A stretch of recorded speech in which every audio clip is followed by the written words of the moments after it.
प्रिय विद्यार्थियों, मैं डॉक्टर खेमचंद महावर, सह आचार्य राजनीति विज्ञान, राजकीय महाविद्यालय बहरोड। आज हम मनु और मनुस्मृति में जो राज्य की उत्पत्ति का दैवीय सिद्धांत है उसके बारे में चर्चा करेंगे। इससे पूर्व हमने देखा कि प्राचीन भारतीय चिंतन की समृद्ध परंपरा के अंतर्गत अनेक प्राचीन भारतीय विचारक हुए हैं। उन विचारकों के बारे में हमने विस्तार पूर्वक जाना। केवल विद्यार्थी मनु, शुक्र, कौटिल्य तक ही सीमित न रह जाए, बल्कि उससे आगे भी बहुत से ऐसे विचारक हैं जिन्होंने भारतीय चिंतन परंपरा को आगे बढ़ाया है। और भारतीय चिंतन परंपरा बहुत समृद्ध परंपरा है। ये बहुत प्राचीन काल से ही चली आ रही है। उसके बारे में विस्तार से हम चर्चा कर चुके हैं। तो उसी संदर्भ में आपके पाठ्यक्रम में जो पहला विचारक हैं, पॉलिटिकल थिंकर है मनु और मनुस्मृति। तो उसमें जो कुछ बातें कही गई हैं, जो कुछ बातें बताई गई है, उसके बारे में हम आज चर्चा करेंगे। सर्वप्रथम हम मनु के बारे में जानते हैं कि मनु कौन थे। प्राचीन भारतीय चिंतन का अध्ययन करें तो ये पाया जाता है कि मनु भारतीय सभ्यता के सूत्रधार थे, भारतीय सभ्यता के प्रवर्तक थे। शतपथ ब्राह्मण में और जयशंकर प्रसाद की कामायनी में जल प्रलय या जल प्लावन की घटना का उल्लेख किया गया है। इस घटना के अनुसार पृथ्वी पर आरंभ में जल प्रलय की घटना हुई, अर्थात सर्वत्र जल प्रलय की घटना हुई, जिसमें केवल मनु शेष बचे थे। उन मनु के माध्यम से ही या मनु के द्वारा ही आगे समाज की उत्पत्ति होती है, समाज का विकास होता है। सरल शब्दों में कहा जाए तो समस्त भारतीय संतति मनु की उपज है। मनु हमारे पितामह कहे जा सकते हैं। अब बात आती है कि जब जैसे जैसे धीरे धीरे परिवार बना, परिवार से कुटुंब बना, कुटुंब से कबीला, कबीला से समाज, समाज से राज्य का जो विकास हुआ, उस प्रक्रिया में या उस प्रक्रम में हम राज्य के सिद्धांत का अध्ययन कहाँ करें। अर्थात ये कहा जाता है कि मनु ने मनुस्मृति नामक पुस्तक की रचना की, जिसके 3 नाम बताए गए हैं: मनुस्मृति, मानव धर्मशास्त्र और मनु संहिता। ये माना जाता है कि ये मनुस्मृति की रचना है। किंतु विद्यार्थी थोड़ा ध्यान दें या अपने विवेक से कार्य करें या अपनी अध्ययनशीलता का परिचय देते हुए ये सोचें कि पृथ्वी का जो पहला व्यक्ति था वो मनु थे। तो स्वाभाविक है, जब मनु पृथ्वी के प्रथम व्यक्ति होंगे, उस समय समाज का अस्तित्व में आना स्वाभाविक नहीं था। अर्थात अनेक वर्ष समाज को अस्तित्व में आने में लगे होंगे। अर्थात परिवार से कुटुंब, कुटुंब से समाज और समाज से राज्य बनने में अनेक वर्ष लगे होंगे। इसलिए जो प्रथम मनु थे, जिसको हम भारतीय सभ्यता के प्रवर्तक कहे जाते हैं, वो मनुस्मृति के लेखक नहीं हो सकते। यानी कि मनुस्मृति के जो चिंतक है वो प्रथम मनु नहीं हो सकते। इसलिए माना जाता है कि धीरे धीरे आरंभ में समाज शांतिपूर्वक रहता था, छोटा था और कंदमूल फल खा के आराम से गुजारा करता था। धीरे धीरे जब समाज बढ़ने लगा, लोगों की संख्या बढ़ने लगी तो लोगों के मन में एक स्थान पर बाड़ा बनाकर, एक स्थान पर घर बनाकर रहने लगे। वो खेती करने लगे, उनका लगाव उस खेत से या ज़मीन से होने लगा। ऐसे में प्रत्येक व्यक्ति अपनी अपनी बाड़ियाँ या बाउंड्रियाँ बनाने लगे। धीरे धीरे उनमें वैमनस्य पैदा हुआ, अर्थात जो शक्तिशाली था वो निर्बल को सताने लगा। यूँ कहें कि निर्बल परिवार था या निर्बल व्यक्ति था, उसकी हिस्से की अच्छी ज़मीन वो हड़पने लगा। अर्थात पृथ्वी पर एक मत्स्य न्याय उत्पन्न हो गया, अर्थात बड़ी मछली छोटे मछली की जिस प्रकार से खा जाती है, उसी प्रकार शक्तिशाली व्यक्ति निर्बल व्यक्ति को सताने लगा। ऐसे में जैसे कि शतपथ ब्राह्मण में कहा गया है और अनेक भारतीय ग्रंथ हैं, उनमें कहा गया है कि ऐसी स्थिति में लोग ब्रह्मा के पास गए और ब्रह्मा से प्रार्थना की। देखिए, ब्रह्मा भी एक भारतीय प्राचीन परंपरा में एक बहुत बड़े करैक्टर हैं या बहुत बड़े चरित्र हैं या प्रथम विचारक कह सकते हैं उनको। तो जब भी सृष्टि की उत्पत्ति होती है या सृष्टि की उत्पत्ति से संबंधित या राज्य की उत्पत्ति से संबंधित, राज्य की उत्पत्ति से संबंधित कोई भी सिद्धांत का आरंभ होता है, तो हमें कहीं न कहीं माइथोलॉजी का, आदर्शवाद का, मिथकों का और अनुमान का सहारा लेना पड़ता है। उस दृष्टिकोण से जब सृष्टि के उत्पन्न होने की बात आती है, राज्य के विकास की बात आती है, तो तत्कालीन समय में जो लोग थे, जो परस्पर वैमनस्य के कारण परेशान थे, वो ब्रह्मा के पास गए। ब्रह्मा ने उन्हें 1,00,000 श्लोकों का एक ग्रंथ बनाकर मनु को दिया और उन्होंने कहा कि मनु आपके राजा होंगे। तो इस प्रकार से मनु के कथन से ही राजा की उत्पत्ति हुई है। यानी कि भारत में, प्राचीन भारतीय चिंतन परंपरा में यदि हम कहें कि सबसे पहले राजा अस्तित्व में आया या राज्य अस्तित्व में आया, तो ये कहेंगे कि राजा और राज्य दोनों एक साथ अस्तित्व में आए। मनु ब्रह्मा के मानस पुत्र, मेंटल सन कहे जाते हैं।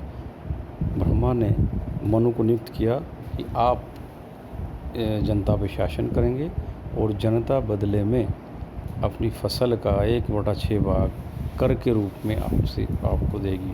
और उन्होंने 1,00,000 श्लोकों का ग्रंथ बनाकर मनु के सुपुर्द कर दिया। ये माना जाता है कि जो ग्रंथ मनु को दिया गया था, वो धीरे धीरे अनेक विद्वानों के अध्ययन से होकर गुजरा। यानी कि ब्रह्मा ने मनु को दिया, मनु ने देवर्षि नारद ने से वो मार्कंडेय जी के पास आया, उसके बाद सुमति भार्गव जी के पास आया, फिर भृगु के पास आया। तो ऐसा माना जाता है कि मानव धर्मशास्त्र भृगु प्रोक्त है, हालांकि वो मनु की रचना है, किंतु भृगु जो अंतिम ऋषि हुए, उन्होंने उसका संकलन या लेखन किया है। यहाँ एक प्रश्न ये भी उठता है कि जब मनु पृथ्वी के प्रथम व्यक्ति थे, तो वो लेखक कैसे हो सकते हैं, और वर्तमान में मनुस्मृति को मनु की रचना क्यों माना जाए। तो इसके संबंध में ये तर्क दिया गया है कि प्राचीन काल में मनु एक विद्वान पुरुष की उपाधि स्वरूप होती थी। तो मनु की संतानों ने या मनु के शिष्यों ने इस ग्रंथ की इसका संकलन या रचना की होगी। तो ऐसा माना जाता है किसी पश्चातवर्ती मनु ने मनुस्मृति की रचना की है। तो इस प्रकार से मनुस्मृति अस्तित्व में आई। अब मनुस्मृति में क्या है? मनुस्मृति में 12 अध्याय माने जाते हैं और लगभग उसके अंतर्गत 2,696 श्लोक भी माने जाते हैं। मनुस्मृति का जो आरंभिक जैसा कि बताया गया है कि आरंभ में मनुस्मृति में 1,00,000 श्लोक थे। वर्तमान में जब इसकी संख्या पूछी जाती है तो 12 अध्याय या 2,694 श्लोक माने जाते हैं। मनुस्मृति पश्चातवर्ती मनु की रचना मानी जाती है। विद्यार्थी यहाँ ये भी ध्यान दें कि पृथ्वी का प्रथम व्यक्ति मनु थे, पृथ्वी का प्रथम राजा मनु थे, पृथ्वी का प्रथम जज मनु थे, और पृथ्वी का जो प्रथम लेखक कहें तो वो भी मनु थे। तो ये जो मनु हैं, पृथ्वी का प्रथम व्यक्ति से लेकर आगे तक के, ये सभी पश्चातवर्ती मनु या गुरु शिष्य परंपरा के अंतर्गत अस्तित्व में पश्चातवर्ती मनु माने जाते हैं। तो इस प्रकार से ब्रह्मा ने मानस पुत्र मनु के माध्यम से राजा और राज्य की उत्पत्ति एक साथ की।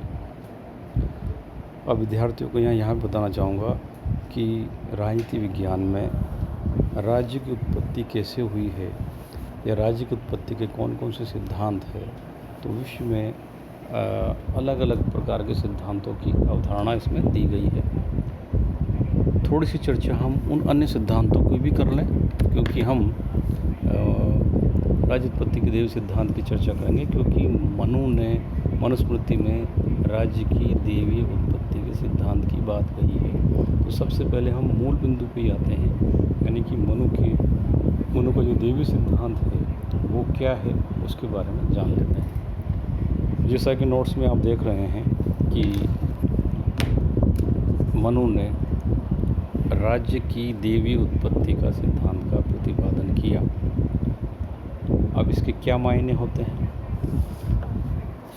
राज्य की देवी उत्पत्ति के जो मुख्य रूप से कहें तो 4 सिद्धांत माने जा सकते हैं, यानी कि राज्य की उत्पत्ति ईश्वर द्वारा, राजा और राज्य की उत्पत्ति एक साथ हुई है, राजा संप्रभु है, राजा वंशानुगत अर्थात राजतंत्रात्मक व्यवस्था इसमें विद्यमान है। तो राज्य उत्पत्ति का जो प्रथम सिद्धांत है या नियम है कि राजा की उत्पत्ति ईश्वर के द्वारा की गई है, यानी कि देवी उत्पत्ति के सिद्धांत का जो प्रथम सिद्धांत है या प्रथम नियम है या प्रथम विशेषता है कि वो राज्य ईश्वर द्वारा बनाया गया होता है। ईश्वर राजा और राज्य को बनाता है। भारतीय संदर्भ में या मनुस्मृति के संदर्भ में कहें तो ब्रह्मा ने राजा को बनाया, राजा को नियुक्त किया और प्रजा से कहा कि ये तुम्हारा शासक होगा। तो इस संदर्भ में मनु के अनुसार प्रथम शासक मनु थे, यानी कि प्रथम राजा मनु थे। और चूँकि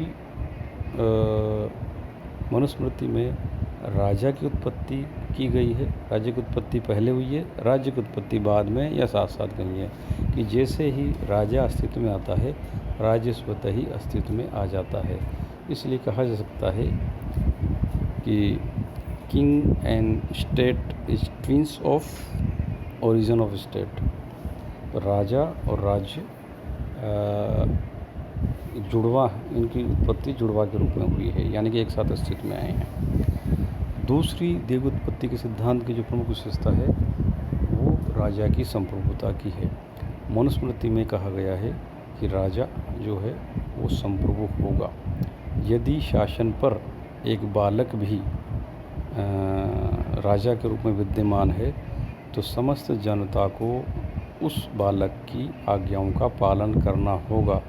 अर्थात मनुस्मृति में जनता को राजा के विरुद्ध विद्रोह का अधिकार नहीं दिया गया है।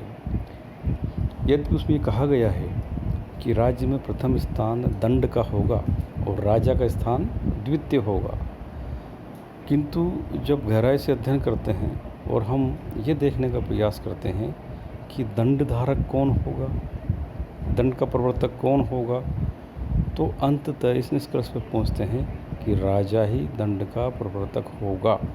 इसलिए मनु ने राजतंत्रात्मक शासन व्यवस्था की स्थापना की है। राजतंत्रात्मक शासन व्यवस्था का अर्थ यही है कि राजा सर्वोपरि होगा और जो राजा है वो वंश परंपरा के आधार पर चुना जाएगा। अर्थात राजा का पुत्र राजा और फिर राजा के पुत्र का पुत्र राजा, तो वंशानुगत आधार पर राजा का चयन होगा। तो राज्य उत्पत्ति के सिद्धांत की जो मूल विशेषता हैं वो यही है कि राजा और राज्य ईश्वर का प्रतिनिधि है। राज्य को ईश्वर ने बनाया है, राजा को ईश्वर ने भेजा है और राजा की आज्ञाओं का पालन समस्त जनता को आंख बंद करके करना पड़ेगा। मनु का शासक संप्रभु है। यदि एक बालक भी राजगद्दी पर बैठता है तो उसकी आज्ञाओं का पालन जनता को करना होगा। राजा वंश परंपरा के आधार पर चुना जाएगा। ये मनुस्मृति में राज्य उत्पत्ति के देवी सिद्धांत की मुख्य विशेषताएं हैं। इसके अतिरिक्त विद्यार्थियों को थोड़ा यह भी ज्ञात होना चाहिए कि इसके अतिरिक्त भी दैवीय सिद्धांत के अनेक सिद्धांत राज्य उत्पत्ति के अनेक सिद्धांत अस्तित्व में आए हैं, जैसे सामाजिक समझौते का सिद्धांत, विकासवादी सिद्धांत, शक्ति मूलक सिद्धांत, परिवार का सिद्धांत। संक्षेप में बताना चाहूँगा कि राजनीति विज्ञान का जो आरंभ होता है वो राज्य से माना जाता है कि आरंभ और अंत राज्य से है, जैसे कि गार्न ने भी कहा है। तो उस दृष्टि से देखें कि राज्य का जन्म कैसे हुआ, तो सबसे पुराना, सबसे प्राचीन सिद्धांत राज्य उत्पत्ति का दैवीय सिद्धांत है। उसके बाद 16वीं-17वीं सदी में दैवीय उत्पत्ति के सिद्धांत का खंडन किया गया और सामाजिक समझौते का सिद्धांत अस्तित्व में आया, अर्थात हॉब्स, लॉक, रूसो ने सामाजिक समझौते के सिद्धांत का प्रतिपादन किया। इसको संविदा सिद्धांत भी कहते हैं। तो सामाजिक समझौते सिद्धांत के प्रतिपादकों का मानना था कि दैवीय उत्पत्ति का सिद्धांत अलौकिक है, अतार्किक है, अवैज्ञानिक है, वो अमूर्त धारणाओं पर आधारित है, इसलिए उसकी कोई वैज्ञानिक प्रमाणिकता नहीं है। इसलिए हॉब्स, लॉक, रूसो ने एक नया सिद्धांत दिया जिसको सामाजिक समझौते का सिद्धांत कहा गया। इसमें तीनों ने ही प्राकृतिक अवस्था, राज्य से पूर्व की अवस्था और समझौते का स्वरूप कि जनता में किस प्रकार से समझौता हुआ उसका प्रतिपादन करते हैं। इन तीनों विचारकों ने, हॉब्स, लॉक, रूसो ने सामाजिक समझौते के सिद्धांत में ये बताया है कि राज्य ईश्वर ने नहीं बनाया है, बल्कि राज्य व्यक्तियों ने पारस्परिक संबंध या पारस्परिक समझौता करके बनाया है और अपनी शक्तियाँ शासक को इस शर्त पर प्रदान कर दी है कि वह उनकी सुरक्षा प्रदान करेगा। इसके बाद एक तीसरा सिद्धांत और आता है जिसको विकासवादी या ऐतिहासिक सिद्धांत कहते हैं। तो विकासवादी ऐतिहासिक सिद्धांत जो है वो इस धारणा पर आधारित है कि राज्य की उत्पत्ति ना तो ईश्वर ने की है, ना लोगों ने पारस्परिक समझौते से की है, बल्कि यह लंबे समय से चले आ रहे स्वाभाविक विकास का परिणाम है। इस संदर्भ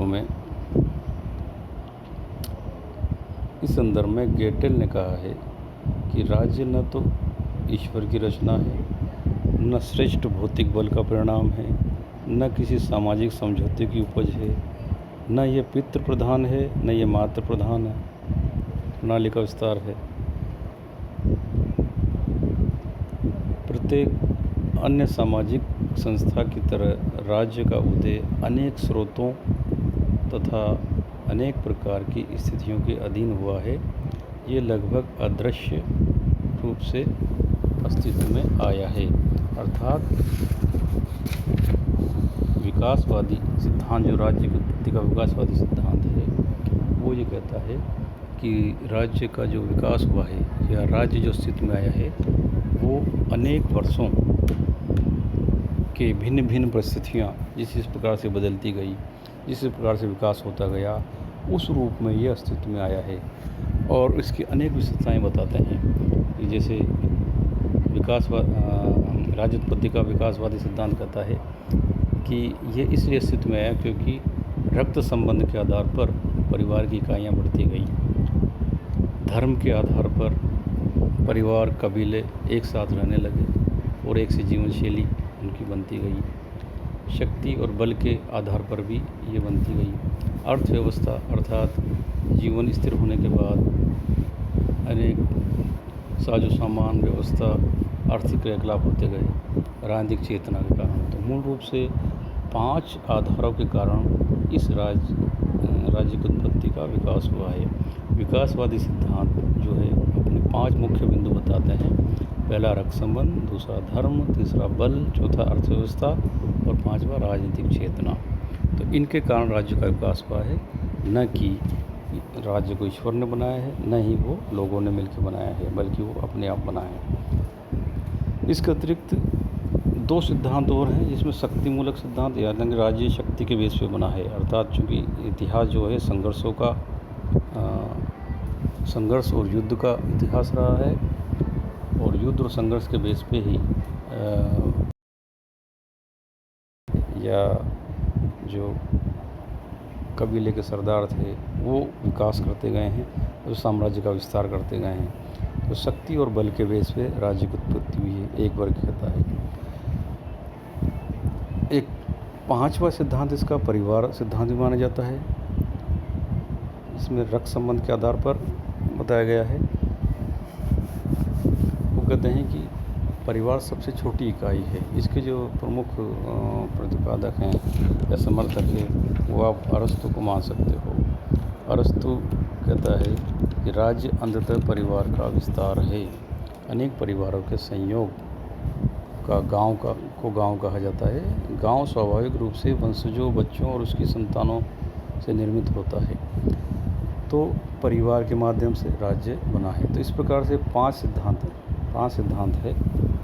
देवी उत्पत्ति का सिद्धांत, सामाजिक समझौते का सिद्धांत, विकासवादी सिद्धांत, शक्तिमूलक सिद्धांत और परिवार सिद्धांत। मूल रूप से शक्तिमूलक सिद्धांत और परिवार का सिद्धांत जो है ये मार्क्सवादी राज्य उत्पत्ति के मार्क्सवादी सिद्धांत के अंतर्गत आते हैं। तो इस प्रकार से राज्य उत्पत्ति के ये 5 नियम हैं। मूल रूप से हमारा ध्येय यहाँ पर जो है मनुस्मृति में राज्य की उत्पत्ति का देवी सिद्धांत को समझाना था।